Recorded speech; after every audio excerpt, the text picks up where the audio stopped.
l'affaire de l'allocation touristique à 750 euros. On a promis aux Algériennes et aux Algériens qu'ils pourraient enfin avoir le droit à une allocation touristique à 750 euros par adulte et 300 euros pour enfants. C'est l'une des allocations touristiques les plus médiocres et les plus dérisoires de la planète. Halte aux mensonges, dites enfin la vérité aux Algériennes et aux Algériens. Arrêtez d'insulter leur intelligence. Les Algériennes et les Algériens ont compris que ce rêve d'allocation touristique de 750 euros est en train de devenir une réalité qui s'éloigne brusquement. Le pays n'est pas capable de financer cette allocation touristique à 750 euros. Il faut dire la vérité aux Algériennes et aux Algériens. L'Algérie ne peut pas donner une allocation touristique à 750 euros, sauf si elle veut se ruiner et se déclarer faillite. Maintenant, les Algériennes et les Algériens se posent des questions. Les Algériens et les Algériens, mais pourquoi les Marocains ont droit à 10 000 $, les Égyptiens aussi? Pourquoi l'allocation touristique elle est plus élevée en Tunisie qu'en Algérie? L'État marocain ou l'État algérien, par exemple, n'ont pas les mêmes dépenses, c'est pas les mêmes budgets. L'électricité est subventionnée, les carburants sont subventionnés, l'eau est subventionnée en Algérie. Donc, on a des subventions majeures, des transferts sociaux de l'État algérien et de plus de 35 milliards de dollars. Les céréales, on ne les produit pas, il faut les acheter en devises. Le sucre, on ne le produit pas, il faut l'acheter en devises. Le lait, la poudre de lait, on l'importe, c'est des devises. Abraham Lincoln avait dit un jour, on peut tromper une partie du peuple tout le temps. Et tout le peuple une partie du temps. Mais on ne peut pas tromper tout le peuple tout le temps. Je répète, on peut tromper une partie du peuple tout le temps. Et tout le peuple une partie du temps. Mais on ne peut pas tromper tout le peuple tout le temps. À méditer pour les dirigeants algériens. Sa citation s'applique sur l'une des affaires les plus humiliantes, méprisantes et insultantes à l'égard des Algériens et des Algériens. L'affaire de l'allocation touristique à 750 euros. Depuis décembre 2024, on a promis aux Algériennes et aux Algériens qu'ils pourraient enfin avoir le droit à une allocation touristique à 750 euros par adulte et 300 euros pour enfants afin de pouvoir se déplacer à l'étranger, de passer de vacances ou pouvoir financer leur déplacement à l'étranger. L'allocation touristique étant donnée, elle est depuis 1997 inchangée, elle est à moins de 150 euros voire même. C'est l'une des allocations touristiques les plus médiocres et les plus dérisoires de la planète. Et les Algériens et les Algériens sont obligés de dépendre ou de recourir au marché informel où le cours des devises explose, où la monnaie nationale, à cause de la mauvaise santé économique et la mauvaise gouvernance économique de notre pays, est en train de s'effondrer radicalement et ce depuis 2020. Le ministre des Finances, l'actuel ministre des Finances, que personne ne connaît, comme la majorité écrasante de nos ministres de l'actuel gouvernement, c'est des ministres fantomatiques qui ne servent à rien, étant donné que le champ politique et gouvernemental est ultra dominé par Abdelmajid Tebboune, le chef de l'État, et ses conseillers. Le ministre des Finances, Abdelkarim Bouzrad, le 3 juin dernier, il a été interpellé par des députés de l'Assemblée nationale et populaire, des députés qui ont enfin joué leur rôle. De temps à autre, quelques rares députés se réveillent de leur torpeur et tentent de justifier leur salaire en posant les questions intéressantes aux membres du gouvernement. Les députés, ils ont dit où est-elle cette allocation touristique de 750 euros qui a été promise début décembre 2024 par le chef de l'État Abdelmajid Tebboune lors d'un conseil des ministres officiel et présidé par le président de la République. Ces députés ont voulu demander pourquoi cette allocation touristique qui était attendue depuis le début de l'année 2025, nous sommes à la veille des vacances d'été, en juin 2025, ça fait pratiquement 6 mois et cette allocation touristique n'a toujours pas vu le jour.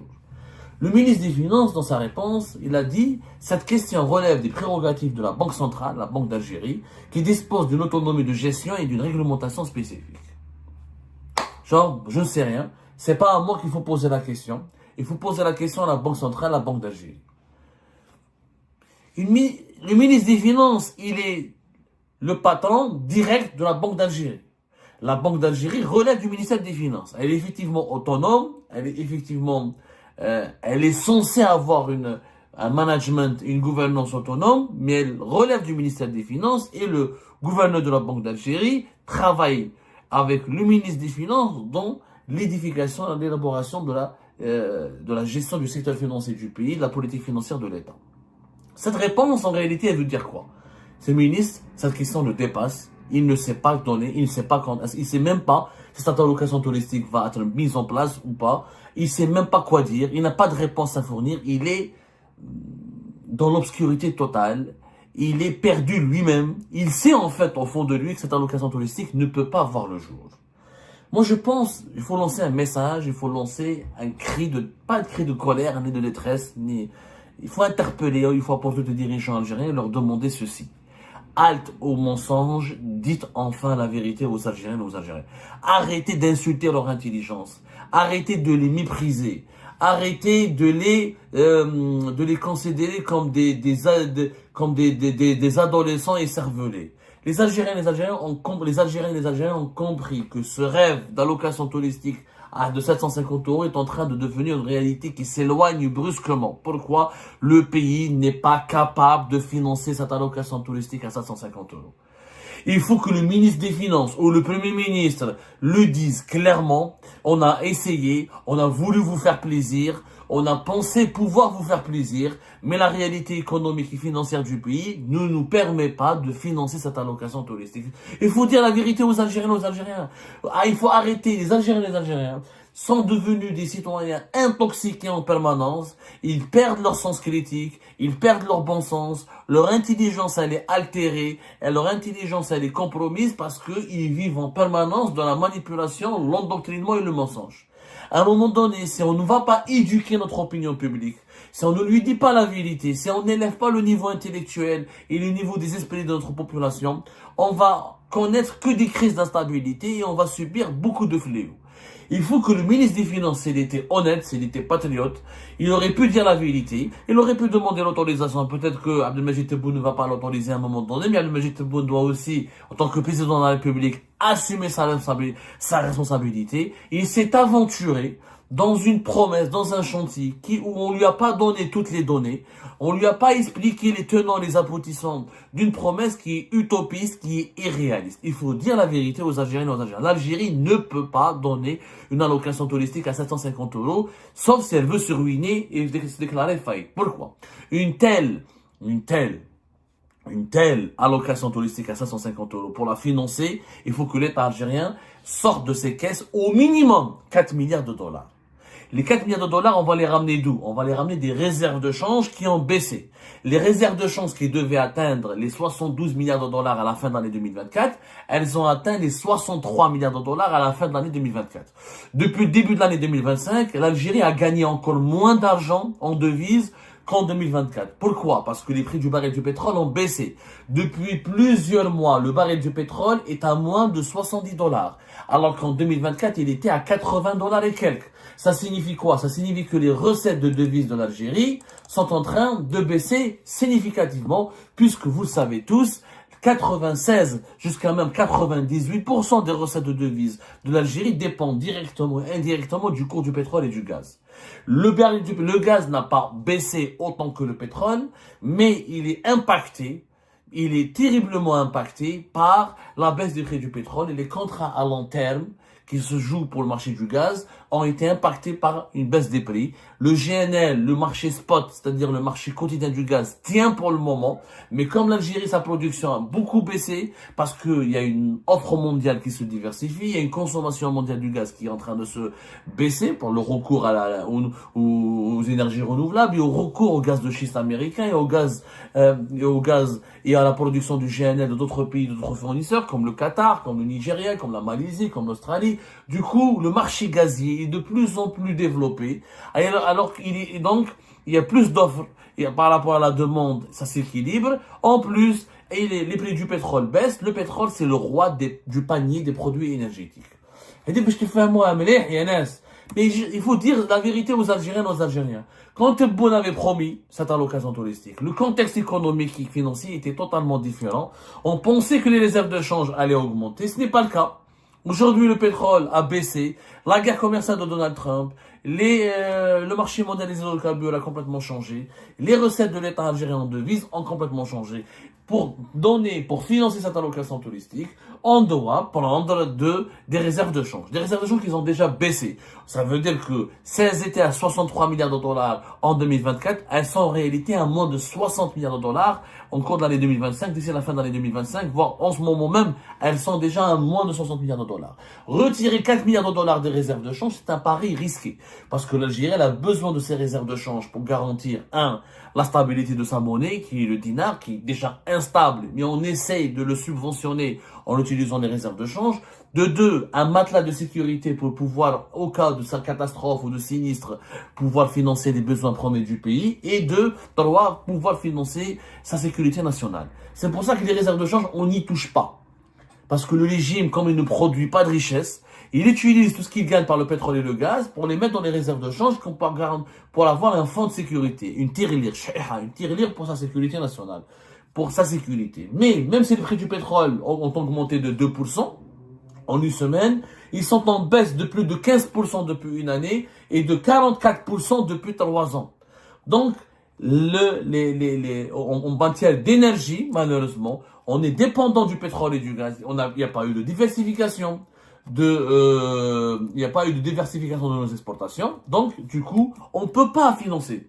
Pourquoi on ne peut pas? Alors, maintenant, les Algériens se posent des questions que les experts, auxquels les experts, ni les ministres, ni aucun expert algérien n'essaie de leur répondre de façon, encore une fois, logique.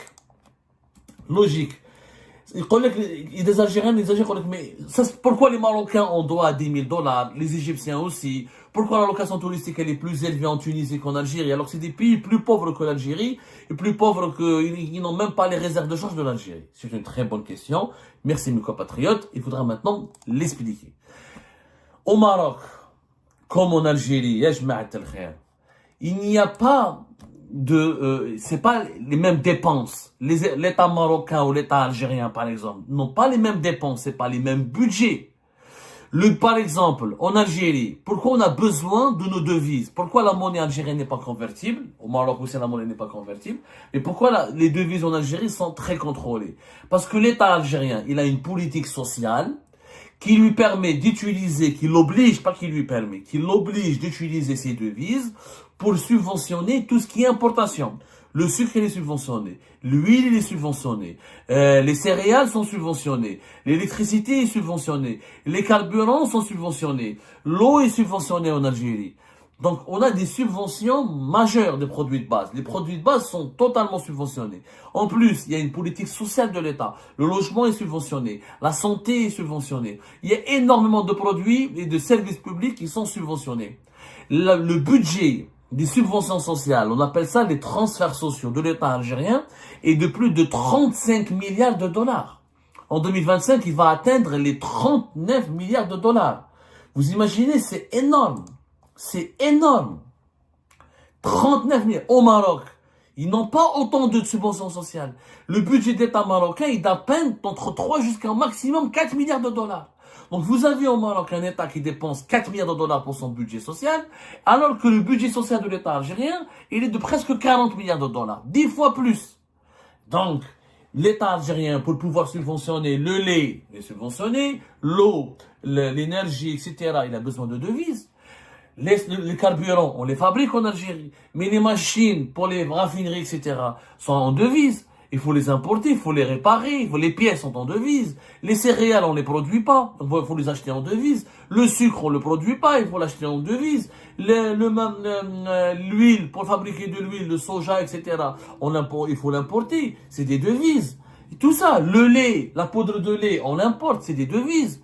Donc, l'État algérien ne peut pas se permettre de donner 10 000 $ ou 10 000 € aux Algériens comme les Marocains le font pour la location touristique, parce que nous, on subventionne beaucoup de produits, ce qui est très cher au Maroc ne l'est pas en Algérie.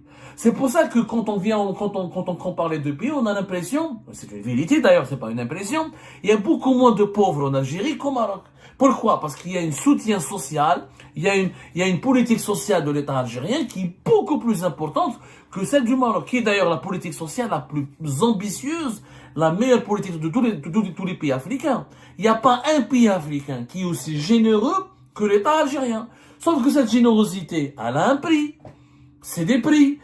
C'est pratiquement plus de 35 milliards de dollars. Et c'est beaucoup de dépenses en devises. Le budget des transferts sociaux, il est en dinars. Mais en réalité, c'est des devises. Puisque la santé, les médicaments, Dans les hôpitaux, les Algériens ne les payent pas. Même vous allez me dire, les hôpitaux sont catastrophiques. Effectivement, ils sont catastrophiques. Ils sont pas meilleurs ailleurs dans les pays africains. Mais le peu qu'il y a dans les hôpitaux, il est financé par l'État algérien. Le logement, le logement social, etc. L'Algérien ne le paye pas, etc. Il y a des carences. Vous allez me dire, oui, il y a les subventions sociales existent en Algérie, mais ils sont mal distribuées, ils sont, etc. Oui, mais c'est, encore une fois, ça existe, c'est mal géré, mais les budgets sont dépensés. Vous allez me dire que les budgets sont mal gérés, ça c'est une autre question. Mais les budgets sont dépensés. Donc l'État algérien ne peut pas financer une allocation touristique élevée et garantir le pain pas cher, le lait pas cher, les carburants pas chers, l'électricité. Au Maroc, le carburant, il est au même prix que la France pratiquement. Je te fais un mot. Donc, il est un peu moins cher. Et vous allez me dire c'est un pays pétrolier. Oui, mais le pétrole on est censé l'exporter pour gagner des devises. Sauf que le pétrole qui est destiné pour le marché local, c'est des pertes en devises pour l'État algérien. Et même le carburant ils sont pas vendus à leur véritable prix sur le marché local. Donc il y a des subventions. Tout ça, ça nous coûte de l'argent. La politique sociale de l'État algérien empêche l'État algérien d'offrir et de distribuer des devises comme ces Algériennes et les Algériens le veulent. Sans oublier les budgets de l'État. Il y a le budget de l'armée. L'armée, elle a besoin de devises pour les armes. La police, elle a besoin de devises pour ses équipements. La gendarmerie, elle a besoin de devises. Les fonctionnaires algériens, on a beaucoup plus de fonctionnaires. Nous avons 4 millions de fonctionnaires. C'est pas le même calcul Maroc que la Tunisie. Il faut savoir, les Jma'a, que nous avons des différences fondamentales. Et au Maroc, il y a 557 000 fonctionnaires. En Algérie, il y a pratiquement 10 fois plus. Donc c'est pas la même chose. Et je vois les budgets dans les États. Le Maroc ne dépense pas autant d'argent. L'État marocain ne dépense pas autant d'argent que l'État algérien. Donc c'est pour ça que là-bas, ils ont une allocation touristique élevée. C'est des choix économiques. Maintenant, pour l'Algérie peut donner une allocation touristique à 10 000 euros comme le Maroc pour ses citoyens. Mais il faut revoir toute l'organisation économique, il faut revoir nos subventions sociales. Est-ce que les Algériens accepteraient de payer les carburants à leur juste prix? Est-ce qu'ils accepteraient de payer le lait à son juste prix? Est-ce qu'ils accepteraient de payer l'électricité? Elle est subventionnée aussi, à son juste prix. L'électricité en Algérie, c'est 99% produite à partir du gaz. C'est pas le cas au Maroc. Est-ce que les Algériens et les Algériens acceptent de payer tout à leur juste prix et d'avoir une allocation touristique? En fait, les Algériens et les Algériens veulent vivre comme des rois. Ils veulent ne payer ni pas cher, ni le pain, ni l'eau, ni l'électricité, ni les carburants, ni le lait, ni le sucre, ni l'huile. Mais ils veulent avoir 10 milliers d'euros d'allocation touristique. Bibi, on n'est pas les Émirats. On n'est pas l'Arabie Saoudite. On n'est pas un pays riche. On est un pays qui peut devenir riche. Mais pour cela, il faut qu'une population ait une productivité élevée. On en parlera la problématique de la productivité. Et il faut aussi qu'il soit un État bien géré. Bien géré, Anas. C'est la vérité. On ne veut pas d'écouter cette vérité-là. C'est le budget par exemple de l'État algérien. Il dépasse les 115 en 2025. On va avoir un budget de 130 milliards de dollars. Le Maroc, ils ont quoi? Ils ont des budgets de l'État marocain, c'est entre 70 et 80 milliards de dollars. C'est pas les mêmes budgets. C'est pas du tout les mêmes budgets. Donc, c'est pas les mêmes dépenses. Donc, ce ne sont pas les mêmes problématiques. Donc, nous avons notre pays a une organisation économique et a une façon de vivre qui est un peu, qui l'empêche de gérer ses devises comme il veut. C'est pas possible. من المستحيل انك اليوم تعطي une allocation touristique à 700 000 euros. Ça va 4 milliards d'euros. Elle peut nous servir à importer des céréales, à importer du sucre, à financer les subventions sociales. Maintenant, il faut un débat en Algérie pour avoir droit pour accéder aux devises. Il faut réorganiser le modèle économique algérien. Il faut revoir tout le modèle économique algérien. Il faut un débat. Il faut que les Algériens et les Algériens acceptent de vivre autrement. Il faut que l'État algérien accepte de gérer le pays autrement. Il faut qu'on accepte aussi de produire autrement et d'avoir d'autres richesses. Nous, notre seule source de devise, c'est le pétrole et le gaz. En Tunisie, au Maroc, ils ont d'autres sources de devises. La Tunisie et le Maroc, c'est des pays endettés. L'Algérie ne veut pas s'endetter. Donc, tu veux pas t'endetter. Tu n'as pas d'autres sources de devises. Tu as une politique sociale extrêmement élevée. Et tu as beaucoup de fonctionnaires. Et tu as un État qui dépense trop d'argent. Comment tu peux financer une allocation touristique? Ce n'est pas possible. L'Algérie ne peut pas le faire. Cette allocation touristique à 550 euros, ni une allocation touristique à 300 ou à 400 euros. Elle ne peut pas le faire. Et ben voilà, c'est la fin de cette vidéo. Je vous remercie toutes et tous, comme d'habitude, pour avoir suivi la vidéo jusqu'à la fin. N'oubliez pas de nous laisser vos commentaires et vos réactions sur le sujet de cette vidéo et de partager le contenu si ça vous intéresse. Et je tiens toujours à remercier nos abonnés et les personnes qui réagissent de façon régulière sur nos vidéos et qui nous suivent et qui nous laissent des commentaires. Donc merci beaucoup pour votre dynamisme et pour votre sens de partage et de discussion. Donc voilà, sans vous, ce contenu n'a pas vraiment de valeur sans cette communauté qui ne cesse de s'accroître. Donc merci beaucoup et à la prochaine dans une nouvelle vidéo. Au revoir.